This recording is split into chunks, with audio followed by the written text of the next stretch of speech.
시편 137편은 비탄시라고 그렇게 말합니다. 이스라엘 백성들이 바벨론의 포로로 잡혀가서 그들의 압제 가운데서 농락을 당하고 있는 그러한 모습, 그 일로 인해서 그들이 슬퍼하고 후회하는 그러한 모습이 본문에 나타난 말씀입니다. 1절부터 3절까지 나타난 말씀은 이방인들이 이스라엘 백성들에게 노래를 불러라. 하나님의 노래를 우리한테 불러봐라. 그러면 우리가 너희에게 먹을 것을 주겠다. 이런 말이나 같은 겁니다. 너희가 노래를 하면 우리가 먹을 것을 줄 테니까 너희가 노래를 불러봐라. 그리고 비아냥거리는 그런 말들이죠. 4절부터 6절까지 나타난 말씀은 우리가 아무리 배가 고파도 우리가 너희들 앞에서 노래를 부르겠느냐? 우리의 수금은 나무에 걸었고 우리는 이스라엘 시온 예루살렘을 잊어버리지 않는다. 그러면서 그들이 너희들을 위해서는 우리가 노래하지 않겠다. 그러느니 차라리 우리의 입술이 입천장에 붙어서 벙어리가 되는 게 차라리 낫겠다. 이렇게 말하죠. 그러면서 7절 말씀에는 우리가 멸망하던 날에 우리를 조롱하던 저 에돔 사람들 하나님 멸망시켜 주십시오. 이렇게. 그리고 8절 9절에 나타난 말씀은 우리를 멸망시킨 바벨론 사람들도 하나님 그대로 두지 마시고 그들도 멸망시켜 주십시오. 이렇게 노래하는 것이 오늘 본문에 나타난 말씀입니다. 오늘 나타난 이런 말씀을 우리가 가만히 들어보면 슬픈 노래죠. 바벨론의 포로로 잡혀간 사람들의 슬픈 노래 뿐만 아니라 후회 가득한 그런 노래들입니다. 때 늦은 후회가 이들의 삶 속에 가득 담겨 있다는 것을 우리는 오늘 시편 137편의 말씀을 보면 알게 됩니다. 왜 이 사람들은 이런 후회 가득한 삶의 자리에 앉아 있을까? 그들은 끊임없이 선지자들이 이스라엘 백성들을 향해서 이야기했습니다. 회개해라. 하나님께서 너희 그렇게 하면 멸망시키실 것이다. 그런데 하나님께서 그들에게 경고하는 경고를 무시하고 이스라엘 백성들은 그들이 하나님 앞에 교만하게 생활하다가 결국에는 피눈물 나는 멸망을 당하고 그때서야 바로 오늘과 같은 그런 노래를 부르는 슬픈 백성들이 된 거죠. 오늘 시편에 나타난 이 시편은 우리가 애가풍이라고 그렇게 이야기합니다. 처음에는 부드럽고 잔잔한 것이 특징이지만 갈수록 분노가 점점 더 고조되고 흥분되는 그러한 끝부분에서는 하나님의 에돔도 바벨론도 멸망시켜 주십시오라고 하는 그러한 내용으로 끝을 맺습니다. 강가에 앉아서 울고 있는 이 사람들의 모습, 이 사람들의 모습이 얼마나 슬픈 그런 모습인지 강가에 나무를 걸어놓고 그들이 울고 있으면서 이야기하기를 이제 우리가 여기까지 끌려오게 된 이유가 무엇인가? 그들은 두고두고 후회할 수밖에 없고 예루살렘을 그리워하면서 울 수밖에 없습니다. 우리나라도 일제강점기에 있을 때에 일제 압제 속에서 부르던 노래 가운데 하나가 울밑에선 봉선하야 내 모양이 처량하다. 길고 긴 날 여름철에 아름답게 꽃필 적에 어여쁘신 아가씨들 너를 반겨 놀았도다. 3절에 보면 북풍 한설 찬바람이 내 형제가 없어져도 평화로운 꿈을 꾸는 너의 혼은 예 있으니 화창스러운 봄바람에 환생키를 바라노라. 이러한 노래들. 그래서 한국의 영가라고 우리가 울밑에선 봉선하야 한국의 영가라는 이야기는 흑인들이 목화 따면서 그들이 자기들의 고향에서 불렀었던 그 노래들을 부르면서 그들이 슬픔에 빠져 있었던 애통한 마음들을 표현하던 것처럼 한국 사람들이 일제시대에 부르던 그러한 예술의 가곡이지만 애통한 가락으로 민족의 한을 달래는 그런 마음들이죠. 결국 눈물 속에서 우리가 절망을 딛고 일어서려는 소리 없는 아우성. 홍영우라고 하는 사람이 울밑에선 봉선하야를 썼는데, 나중에는 홍영우라고 하는 사람도 결국에는 친일 인명사전에 기록된 이름이기도 합니다. 그럼에도 불구하고 우리가 일제시대 그때를 참고 견디고, 그리고 사람들이 애국의 마음들을 품을 수 있었던 것이, 이 노래가 큰 역할을 했었던 것은 분명한 사실입니다.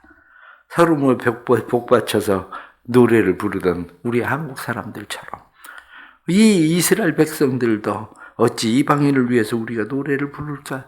차라리 내 입천장에 내 입술에 붙는 것이 낫겠다. 그러면서 목 놓아 울던 그런 모습들을 생각하면, 오늘날 사람들의 문제가 결국 소중한 것을 잃어버리고 나서야 사람들은 그것을 깨닫고 후회한다는 거죠. 그래서 이 후회가 나타나는 이러한 일들, 끊임없이 하나님께서 이스라엘 백성들에게 경고하지만 불순종하고 결단치 않고 무시하고 교만하고 우상숭배에 빠져 있었던 그들의 후회스러운 삶, 그 결과는 결국 그들은 바벨론 포로로 잡혀가서 70년간이나 긴 포로 생활을 하고, 마침내 로마의 70년에 그들이 멸망을 당하고, 그리고 1948년에 그들이 독립을 맞이할 때까지 1800년 동안이나 결국 민족이 나라 없는 민족으로 그냥 그렇게 떠돌다가 그들은 다시 나라를 회복하고, 지금도 끊임없는 사방 주변의 국가들, 이스라엘에 지금도 계속 전쟁의 소리가 끊어지지 않는 나라로 지금 남아있지 않습니까? 그렇습니다. 그런 것을 보면 우리는 끊임없이 어떻게 해야 이 나라가 후회하는 나라를 만들지 않을 수 있을까? 이러한 생각을 해야 되는데, 그 일에 결국 앞장설 수 있는 사람들은 그리스도인입니다. 왜냐하면 세상 사람들은 세상의 풍습, 세상의 방법, 그것을 그냥 따라 살아가는 사람들이고, 그리스도인들은 그들과 다른 생각을 가지고 있는 사람들이기 때문에 우리는 어떻게 하면 이 나라를 다시 회복시킬 수 있을까 하는 마음을 가져야 됩니다. 시인 하이네가 토라가 있는 곳에 곧 우리의 조국이다. 그들은 끊임없이 하나님의 말씀, 모세의 오경, 그것이 있는 그곳이 결국 아무리 우리가 땅이 없어도 그것이 우리의 조국이다, 우리의 나라다, 이렇게 생각하고 그들이 살아가던 것처럼 어떻게 하면 우리의 신앙의 명맥을 잘 지켜나갈 수 있을까? 우리가 생각해야 됩니다. 왜냐하면 지금 이 나라도 사실 중병에 걸려 있다고 하는 것을 우린 너무 잘 알지 않습니까? 나라가 큰 중병에 지금 걸려 있습니다. 왜냐? 사람들은 경제적으로 걱정하지만 이 나라의 문제는 경제 문제가 아닙니다. 경제적으로 걱정을 할 수밖에 없는 것도 사실입니다. 올해 우리나라 예산을 세웠었던 경제에 60조가 한마디로 못 들어왔으니까 60조 예상, 적자 예상을 합니다. 그래 경제가 엉망일 수밖에 없는 것도 사실인데, 그보다 더 중요한 것은 이 나라의 경제 문제보다도 사실은 이 나라의 도덕성의 문제, 개인적 이기주의의 문제, 쾌락주의의 문제, 이러한 것들이 더 큰 문제라는 것을 우리는 잘 압니다. 나라의 도덕성 생각해 보십시오. 정치인들 국회에서나 어디 나와가지고 얘기하면, 나 돈 받은 적 없다, 돈 나눠준 적 없다, 나 구속 안 되게 해달라, 그렇게 얘기하더니 뻔뻔하게 온 국민을 상대로 얼마 안 가서 돈 받았다, 그런데 많이는 안 받았다, 돈 나눠줬다, 그런데 조금씩 나눠줬다. 이게 무슨 말장난 같은, 그래도 온 국민들은 요즘 세상이 다 그런 거지, 다 거짓말하고 그렇게 사는 거지, 이렇게 생각하는 그러한 생각들. 그런데 이러한 생각들이 우리나라를 울밑에서 봉선화가 되도록 만드는 그러한 일이 될 수 있다는 사실이죠. 요즘 주변에 사람들이 얼마나 악한지, 학부모들이 학교 교사를 지속적으로 괴롭혀서 자살을 했다는데 장례식장에 와서 한다는 얘기야. 조문하러 온 게 아니라 진짜 죽었는지 확인하러 왔다. 이게 요즘 세상에 정말 그렇게 할 수 있는 일인가 싶을 정도인데 그런 일들이 현실이 되고 있는 그런 일들 아닙니까? 어떻게 하면 좀 더 편안하게 그냥 즐기고 살 수 있을까 이렇게 생각을 하다 보니까 이 나라가 쾌락주의에 빠져서 마약이 얼마나 많이 유통되고 있는지 이 마약의 문제 우리나라 보통 일이 아닙니다. 심각한 문제죠. 이러한 일들이. 젊은이들이 일을 하려고 하지 않아요. 왜? 그저 뭐 힘들게 그저 일을 하냐. 그냥 뭐 알바 조금 하고 정부로부터 받는 돈이 있으면 그거 받고 그냥 살고. 사람들도 일하지 않습니다. 왜? 가난한 사람들 국가에서 보조하는 거 그거 받고 그리고 공연히 일했다가 그 돈이나 뺏기지 일을 해야 될 필요가 있나. 이게 도덕적 해이고 우리의 쾌락주의입니다. 그런데 이러한 문제들은 보이지 않는 세계 속에서 우리나라가 결국에는 군사적으로 지배를 받지 않는다고 해도 경제적인 지배, 문화적인 지배, 우리가 자원의 지배 등등의 지배를 받고 살 수밖에 없는 울 밑에선 봉선화가 될 수 있는 상황을 만든다는 거. 결국 이스라엘 백성들에게 회개해라, 정직해라, 하나님의 공의를 세워라 이렇게 말하던 것처럼 우리가 해야 되는 일들이 무엇인가 우리가 생각하지 않으면 우리도 뼈아픈 후회를 해야 되는 시냇가에 수금을 걸어놓고 나무에 걸어놓고 우리가 슬픔의 노래를 부를 수밖에 없는 그런 상황을 만날 수 있다는 사실입니다. 그렇기 때문에 이 나라가 회복될 수 있는 그런 회복은 경제 문제가 아닙니다.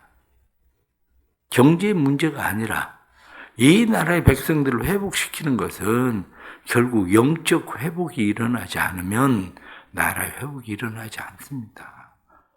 우리가 유럽의 국가들을 보십시오. 유럽의 국가를 보면 그리스가 거기가 정교회죠. 그리스 같은 경우. 그리스 정교회. 그런데 기독교 그리스 정교회 해서 국민들의 98%입니다.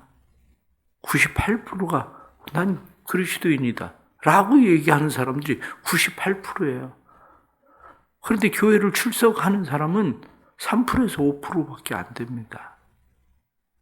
독일은 어떻습니까? 독일 같은 경우도 국민의 68%가 가톨릭, 국교회, 기독교 등등 해서 68%입니다. 영국은 더 많아요. 영국은 80%입니다. 그런데 그 나라들은 지금 다 어떻게 됐습니까? 명목상 기독교의 국가들로만 남아있는 거지 실제적으로 그들이 예배를 하고 하나님을 정말 자신의 구주로 신으로 예수 그리스도를 자신의 구주로 믿고 사는가? 그건 결국 5%밖에 되지 않아요. 그러면 우리나라는 어떻습니까? 우리나라는 명목상으로라도 난 기독교인데 그런 사람들은 이제 20%밖에 안 돼요. 20%밖에 안 되는 사람들이 이 사람들이 실제적으로 그래도 우리나라는 그걸 유지하고 지키는 거죠. 유지하고 지켜봐도 지금 기독교인들이 몇 프로 됩니까? 15% 된다고 보는 거거든요. 얼마 안 가면 5% 될 거라고 보는 거고요. 그런데 사실은 그거는 외국이 그러니까 우리도 그렇게 될 거다. 외국이 500년 역사 아니면은 1000몇 년의 기독교 역사를 가지고 있었는데 그 사람들은 명목상으로 그렇게 80%, 90%의 사람들이 기독교인이라고 해도 그렇게 됐는데 한국이 별 수 있겠냐 이렇게 이야기해도 꼭 그렇게 되리라는 법은 없습니다. 왜냐하면 아무리 군인이 많아도 군인이 다 전쟁을 잘하는 건 아니에요. 특별한 군대들, 특수군들에 의하면 그 사람들은 오합지졸이나 마찬가지인 거예요. 명목상 그리스도인이 얼마나 되느냐가 중요한 게 아니에요. 우리나라도 그냥 지금까지는 어떻게 하면 기독교인들이 25%다 막 이렇게 얘기해 가면서 그저 교인들을, 그리스도인들의 숫자를 늘려가려고 했지만 그게 중요한 게 아닙니다. 그게 중요한 게 아니라 실제적인 그리스도인들이 얼마나 될 수 있느냐, 바로 그런 거죠. 그렇기 때문에 그리스도인들이 생각을 할 때에 우리가 어떻게 해야 이 영적 회복을 통해서 이 나라가 물밑에서 봉선화가 되지 않게 하느냐, 바로 이 문제죠. 국회에 가보십시오. 국회에 다 그리스도인들이 얼마나 많은데요. 한때 그리스도인들이 국회의 절반 이상이 넘을 때도 있었습니다. 그런데 무슨 소용이 있는데요? 그게 중요한 게 아니에요. 요즘 뭐 정치 막 이런 데 나와가지고 막 열심히 하는 사람들, 방송에 떠드는 사람들, 이 사람들이 모든 뭐 국회의원을 대표하고 그 사람들의 뭐 하는 행동이 모든 국회의원들이 다 똑같이 그런 것처럼 우리가 착각하고 있는 것 뿐이지, 여전히 그 가운데서 그리스도인의 삶을 바르게 살아가려고 노력하고 애쓰는 사람들도 많습니다. 정치인들뿐만 아니라 문화계든지 스포츠계든지 어디에든지 여전히 나는 그리스도인이다라고 생각하고, 내가 차라리 그리스도인이 아니면 내 이직을 버리는 한이 있어도 나는 그리스도인이다. 내가 차라리 너희를 위해서 노래를 부르느니 난 수금을 나무에 걸어놓고 내 입술이 입천장에 붙는 게 낫겠다. 이렇게 생각하고 살아가는 그리스도인들도 여전히 많습니다. 중요한 것은 어떻게 우리가 그런 사람들을 만들어낼 수 있는가? 그것은 결국 이 나라의 영적 회복밖에 없습니다. 영적 회복을 통해서 우리의 자녀들이, 우리의 다음 세대들이 믿음으로 하나님 앞에 살아갈 수 있는 세대를 만드는, 하나님을 바라보고 살아가는 세대를 만드는 것밖에는 없습니다. 쇼팽은 원래 폴란드 사람입니다. 쇼팽이 폴란드 사람인데 20살 때 프랑스로 유학을 가게 됩니다.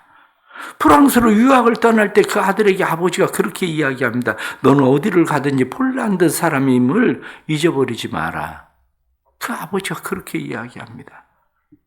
쇼팽이 유학을 떠날 때에 쇼팽의 담임 선생님이 병에다가 흙을 담아줘요. 이게 폴란드의 흙이다. 너는 어디를 가든지 이 나라를 잊어버리지 마라. 그러고 이야기합니다. 유명한 쇼팽 38살에 죽습니다. 그런데 38살에 죽던 쇼팽이 유언이, 나의 조국 폴란드의 흙이 담긴 그 병을 내 무덤에 같이 묻어달라.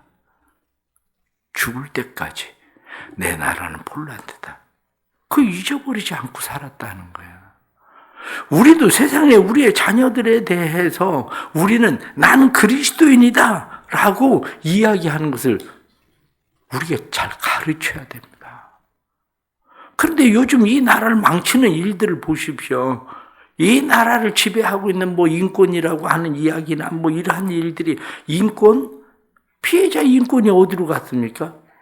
가해자의 인권만 계속해서 강조하는 나라가 돼버렸지. 그래, 어린 학생들에게 인권을 강요하니까 전도사님이 교회 고등부 학생이 아파가지고 병원에서 위로를 하고, 그리고 학생을 위해서 기도하자고 이야기했더니 이 학생 정색을 하면서 이야기하기를, 왜 내 허락 없이 기도를 하려고 그러냐고. 기도하지 말라고. 세상이 그래요. 중학교애가 집에 와가지고 엄마 나 이제 다음 주부터 교회 안 갈 거야. 그러고 얘기를 합니다. 그 아버지가 목사요. 엄마가 깜짝 놀라서 무슨 소리냐. 교회를 안 간다니. 그랬더니 하는 얘기가, 담임 선생님이 내 나이면 이제 종교도 스스로 결정해야 된다고. 담임 선생님이 엄마 말 따르지 말고 아빠 말 따르지 말고 네가 결정해라. 그랬다는 거예요. 그렇다고 엄마 나 다음 주부터는 교회 안 갈 거야. 이게 우리가 살고 있는 세상입니다. 일부의 교사들이 학생들에게 독을 마시게 하는 그러한 일들이 벌어지고 있는 그러한 일들. 그러니 뭐 지금은 애들을 학교에서 꾸짖기를 합니까? 잘못했다고 잘못을 지적을 하기를 합니까? 뭐 성에 대해서 애들을 가르친다고 얘기하지만 성에 대해서 가르치는 게 뭔데요? 성병 걸리면 안 되니까 콘돔 잘 사용해라. 그게 가르치는 거고 콘돔 나눠주는 게 가르치는 거 아닙니까 요즘은? 방송 보세요. 방송 고딩 엄마 고딩 아빠. 그 고딩 엄마 고딩 아빠들이 그 다음에 얼마나 고생을 하는지 얘기는 안 나오지 않아요. 고딩 엄마 고딩 아빠가 자랑스러운 것처럼 아이 그 방송을 떠들어대면 그 애들 그 자식들 보세요. 지금 그 애들 그 자식들이 잘된 애들이 몇 명이나 있는지. 무시해서가 아니라 나라가 잘못 선동을 하고 있는 거예요. 그게. 그런데 그것을 바르게 가르칠 수 있는 데가 어디입니까? 바르게 가르칠 수 있는 데가 그래도 기독교예요. 교회예요. 그래도. 그런데 이마저도 조금 지나면 교회도 그런 소리 하면 교회 문 닫는 일들이 벌어지잖아요. 영국이나 미국 보세요. 교회가 그런 얘기하면 교회 문 닫는 일들이 벌어진다니까요. 동생이 안 된다고 얘기하면 교회를 문을 닫는 일들이 벌어지고 있는 이 사회 속에서 살고 있는데 때 늦은 후회를 하기 전에 교회가 바르게 가르쳐야 돼요. 교회가 기도해야 되고 교회가 영적으로 하나님 앞에 바르게 세워져야 되고 해야 되는 이 시대 속에서 우리는 살아가야 되는 겁니다. 그러려면 바른 신앙 가르쳐야 됩니다. 바른 신앙 속에 나라를 사랑하는 것이 무엇인가를 가르쳐야 됩니다. 왜 우리가 훌륭해져야 되고 왜 우리가 다른 사람보다 뛰어나야 되고 왜 우리가 다른 사람보다 앞서려고 하는 것인지 세상의 쾌락을 누리기 위해서가 아니라 하나님께서 우리에게 주신 사명이다. 이 나라를 바르게 끌고 가려면 우리가 그 일 바르게 해야 된다. 그거 가르쳐야 되는 거죠. 뿐만 아니라 세상의 법, 질서 중요합니다. 그러나 세상의 법, 질서는 법망을 잘 피하면 불법이 아닙니다. 탈세입니까? 절세입니까? 법망을 잘 피하면 절세고 법망을 못 피해서 걸리면 탈세가 되는 거예요. 그러나 하나님의 법은 사람의 법 앞에 있지 않습니다. 하나님의 법은 그보다 더 위에 있는 거죠. 그러기에 우리의 자녀들이 하나님의 법 앞에 세워지는 그러한 자녀들, 양심을 세울 수 있는 그런 자녀들을 만드는 일이 중요한 거죠. 그런 일이. 다시 교회가 영적으로 회복되려면 한국 교회가 깨어나야 됩니다. 한국 교회가 먼저 하나님의 말씀 경고해 무시하면 안 되고 하나님의 말씀과 경고를 듣고 회개해야 됩니다. 다시 예배에 집중해야 되고 다시 기도해야 되고 다시 한국의 교회가 이 세상을 거슬러 올라가야 됩니다. 한국 교회가 세상을 거슬러 올라가지 않고 세상과 함께 흘러 떠내려가면 결국에는 슬픈 노래를 부를 수밖에 없고 때늦은 후회를 할 수밖에 없습니다. 지금까지 교회들을 보십시오. 교회들이 너무 세상 물결과 함께 흘러 떠내려와 버렸어요. 세상 물결과 함께 흘러 떠내려오다가 보니까 교회가 세상과 혼탁하게 함께 어울려져 버린 교회가 된 거죠. 하나님께서 오늘 주시는 이런 말씀들을 보면서 여러 강변 거기에 앉아 시온을 기억하며 울었도다 이렇게 말하던 것처럼 이 나라가 울밑에선 봉선화가 되지 않기 위해서 우리의 자녀들이 울밑에선 봉선화가 되지 않기 위해서 다시 한국 교회가 깨어나야 되고 다시 기도해야 되고 다시 예배해야 되고 하나님 앞에 세워지는 교회를 만들어야 된다. 바로 그런 겁니다. 오늘 주시는 말씀 속에서 우리 교회가 해야 될 일이 무엇인지 특히 우리 대성교회가 해야 될 일이 무엇인지를 우리가 다시 기억하고 그러한 마음 가지고 우리의 다음 세대들도 잘 가르치고 우리의 자녀들을 믿음으로 가르치는 그런 교회가 될 수 있기를 간절히 바랍니다. 기도하겠습니다. 하나님 아버지, 후회 없는 나라를 물려주기 위해서 우리가 무엇을 해야 되는지 다시 기억합니다. 바벨론의 포로로 잡혀갔던 사람들, 그 사람들이 각 강변에 앉아서 슬피 울던 것처럼, 그들의 수금을 나무 위에 걸어놓던 것처럼 하나님, 우리의 삶이 후회하는 삶, 슬픈 노래를 부르는 삶이 되지 않기 위해서 무엇을 해야 되는지 다시 생각합니다. 이 나라를 바라보면 안타깝습니다. 한국 교회를 바라보면 안타깝습니다. 이러다 울밑에선 봉선화가 되지 않을까 하는 그런 마음들 하나님 가득합니다.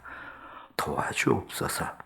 이 나라를 바르게 세워주시고 이 나라를 하나님께서 다시 영적인 회복을 일으켜 주셔서 한국 교회가 깨어 기도하게 해주시고 한국 교회가 하나님 앞에 서는 교회가 되게 해주옵소서. 특별히 우리 대성교회 하나님 은혜를 베풀어 주시고 우리 대성교회 자녀들이 세상 가운데서 차라리 내가 세상의 노래를 부르느니 하나님의 노래를 세상 앞에서 부르며 내가 그리스도인이다, 명목상 그리스도인이 되느니 차라리 내 수금을 나무에 걸어놓겠다. 내 입술이 입 천장에, 내 혀가 입 천장에 붙는 것이 낫겠다. 이렇게 말하는 진정한 그리스도의 사람들로 사는 자녀들을 우리 교회가, 우리의 부모가 만들어낼 수 있도록 도와주옵소서.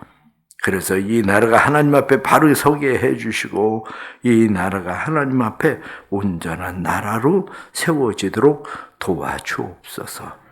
이 땅에 하나님의 공의가, 공법이 살아있는 나라 되도록 도와주시고 그래서 이 나라에 특별히 그리스도인들을 일깨워 주셔서 정치, 경제, 문화, 교육, 하나님 모든 곳에서 그리스도인들이 그리스도인다운 삶을 살 수 있도록 인도해 주옵소서. 이 나라를 축복하시고 이 나라에 하나님 은혜를 베푸셔서 하나님이 기뻐하시는 제사장 나라로 온전히 세워지도록 역사하여 주옵소서. 또 긴 연휴를 마치고 삶의 터전으로 돌아가는 성도들에게 은혜를 주시고 삶의 터전으로 돌아가는 성도들의 삶에 하나님의 은혜와 사랑이 넘쳐나도록 축복해 주옵소서. 예수님의 이름 받들어 기도드리옵나이다. 아멘.